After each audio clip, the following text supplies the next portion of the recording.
friends, welcome back to our channel. இன்னைக்கு நம்ம பச்சைப்பயிறு சுழியம் எப்படி செய்யறதுன்றதை பார்க்க போறோம். இந்த சுழியத்தை நான் எப்படி செஞ்சேன்றதை வாங்க இன்னைக்கு வீடியோக்குள்ள போய் பார்க்கலாம்.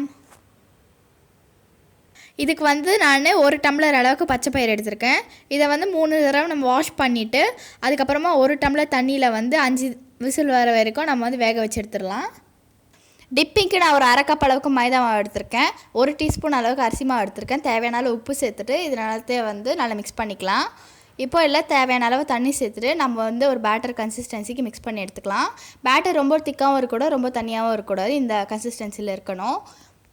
பச்சை பயிர் நல்லா வெந்துருச்சு. இப்போது நம்ம வந்து கடாயை ஹீட் பண்ணிக்கலாம். கடாய் ஹீட் பண்ணதுக்கப்புறமா கடாய்க்கு ட்ரான்ஸ்ஃபர் பண்ணிக்கலாம். இது கூடவே ஒரு 1/2 கப் அளவுக்கு நான் நாட்டு சர்க்கரை ஆட் பண்ணியிருக்கேன். நாட்டு சர்க்கரைக்கு பதிலாக நீங்கள் வெல்லம் கூட வந்து சேர்த்துக்கலாம். இப்போ வந்து இல்லைனா கொஞ்சமாக ஏலக்காய் சேர்த்துக்கிறேன். இப்போது இதை வந்து நல்லா திக்காகிற வரைக்கும் நம்ம நல்லா கலரி விட்டுட்டே இருக்கலாம். இந்த பார்த்திங்கன்னா இந்த அளவுக்கு திக்காகிருக்கு. இப்போ வந்து நம்ம ஸ்டவ் ஆஃப் பண்ணிவிட்டு நல்லா வந்து ஆற விட்டுறலாம்.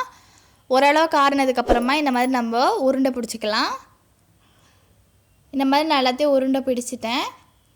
இப்போ நம்ம ஆயில் ஹீட் பண்ணிக்கலாம். நம்ம ஏற்கனவே செஞ்சு வச்சுருக்க இந்த பேட்டரில் வந்து இந்த பச்சை பயிறு உருண்டையை வந்து நம்ம டிப் பண்ணி வந்து நம்ம ஹீட் பண்ணியிருக்க ஆயிலில் நம்ம ஃப்ரை பண்ணிக்கலாம். ஆயில் ஹீட் ஆனதுக்கப்புறமா மீடியம் ஃப்ளேமில் வச்சுக்கோங்க.